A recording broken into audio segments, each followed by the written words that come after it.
আসসালামু আলাইকুম ভিউয়ার্স, আজকে নিয়ে এসেছি তোমাদের জন্য ভিন্ন ধরনের একটা আচার রেসিপি। আর সেটা হলো গরুর মাংসের আচার রেসিপি। সেরা স্বাদের এই আচারটা তৈরি করে তোমরা কিন্তু কয়েক মাস সংরক্ষণ করে রাখতে পারো। এই কোরবানির ঈদে সবার বাসায় প্রচুর গরুর মাংস থাকে, তো এই সময় এই আচারটা তৈরি করে তোমরা কয়েক মাস সংরক্ষণ করে রাখতে পারো। তো একটা প্যানে আমি 3টে শুকনো মরিচ নিয়ে নিয়েছি, একটা এলাচ নিয়ে নিয়েছি, আর এখানে দিয়ে দিচ্ছি 1 টেবিল চামচ পরিমাণ পাঁচফোড়ন। এখন এগুলোকে আমি ভালোভাবে একটু ভেজে নেব।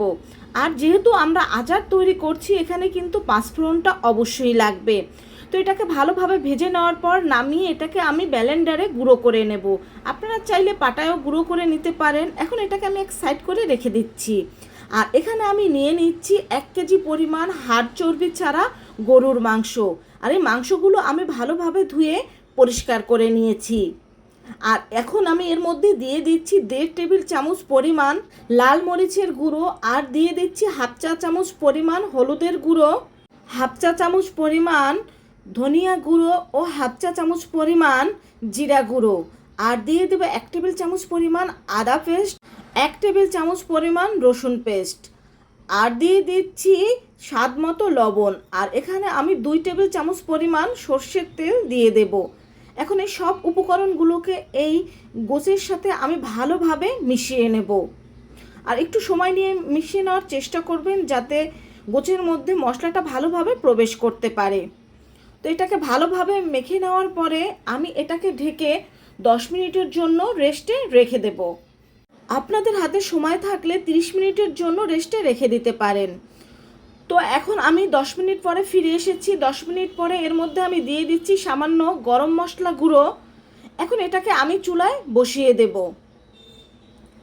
আর চুলায় বসিয়ে দেওয়ার পর কিছুক্ষণ জাল করার পর দেখবেন এর ভেতর থেকে প্রচুর পরিমাণ পানি উঠে আসছে। আর এই পানি দিয়েই কিন্তু আমরা এই গোশটাকে 80% মানে 80% সিদ্ধ করে নেব।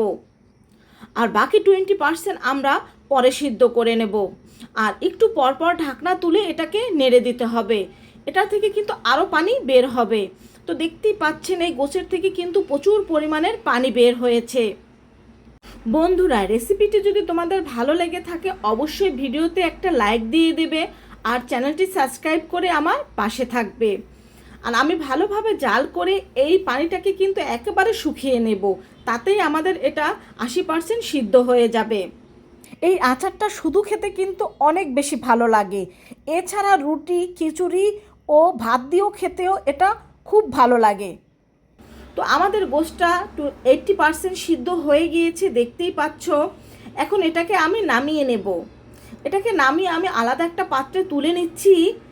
আর এই কড়াইটাকে ধুয়ে নিয়ে এর মধ্যে আবার আমি দিয়ে দেব 1 কাপ পরিমাণ সর্ষের তেল। যেহেতু আচার তৈরি করছি এখানে অবশ্যই সর্ষের তেলটাই ব্যবহার করবেন। দিয়ে দিচ্ছি 1 টেবিল চামচ পরিমাণ আদা কুচি, আর দিয়ে দেব 1 টেবিল চামচ পরিমাণ রসুন কুচি। এখন এই দুটোকে আমি সামান্য একটু ভেজে নেব। ভেজে নেওয়ার পর আবার দিয়ে দিচ্ছি 4-5টা শুকনো মরিচ। এখন এগুলোকে সামান্য ভেজে নেওয়ার পর এর মধ্যে আমরা দিয়ে দেব সেই তুলে রাখা মাংসগুলো। এখন এই তেলের সাথে এই মাংসটাকে আমরা ভালোভাবে ভেজে নেব। আর এটা ভাজতে ভাজতে এর কালারটা কিন্তু অনেকটা চেঞ্জ হয়ে যাবে। আর এই ভেজে নিতে নিতেই কিন্তু এর 20% এমনি সিদ্ধ হয়ে যাবে। তো এখন এর মধ্যে আমি দিয়ে দেব সেই গুঁড়ো করে রাখা মশলাগুলো। তো মশলাটাকে আমি দিয়ে দিয়েছি। এটাকে আমি ভালোভাবে ভেজে নিচ্ছি। আর অন্তত পক্ষে আপনারা এটাকে 15 থেকে 20 মিনিট ভেজে নেবেন, যদি পারেন আরেকটু বেশি ভেজে নেবেন। তো সম্পূর্ণ আচারি ফ্লেভারের জন্য আমি দিয়ে দিলাম 1 টেবিল চামচ পরিমাণ লেবুর রস।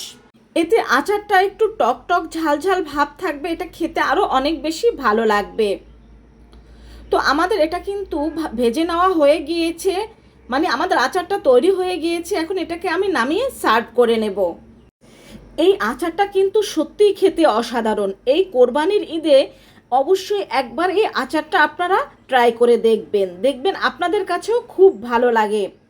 তো তৈরি হয়ে গেল আমাদের গরুর মাংসের আচার রেসিপি। আর এটা তৈরি করে আপনারা কিন্তু 5 থেকে 6 মাস সংরক্ষণ করে রাখতে পারবেন।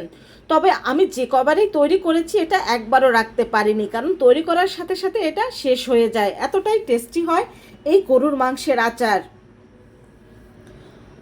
তো আচারটা কতটা পারফেক্ট হয়েছে সেটাও আপনাদের দেখিয়ে দিচ্ছি। দেখুন এটা কিন্তু খুব সুন্দরভাবে সিদ্ধ হয়ে গিয়েছে।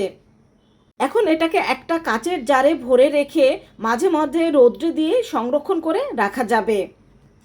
তো আশা করছি তোমাদের রেসিপিটা খুবই ভালো লেগেছে। ভালো লাগলে কমেন্ট করে জানাবে, বন্ধুদের সাথেও এই অসাধারণ রেসিপিটি শেয়ার করবে, আমাকে বেশি বেশি সাপোর্ট করবে যেন সামনে এগিয়ে যেতে পারি। সবাই ভালো থেকো। খোদা হাফেজ।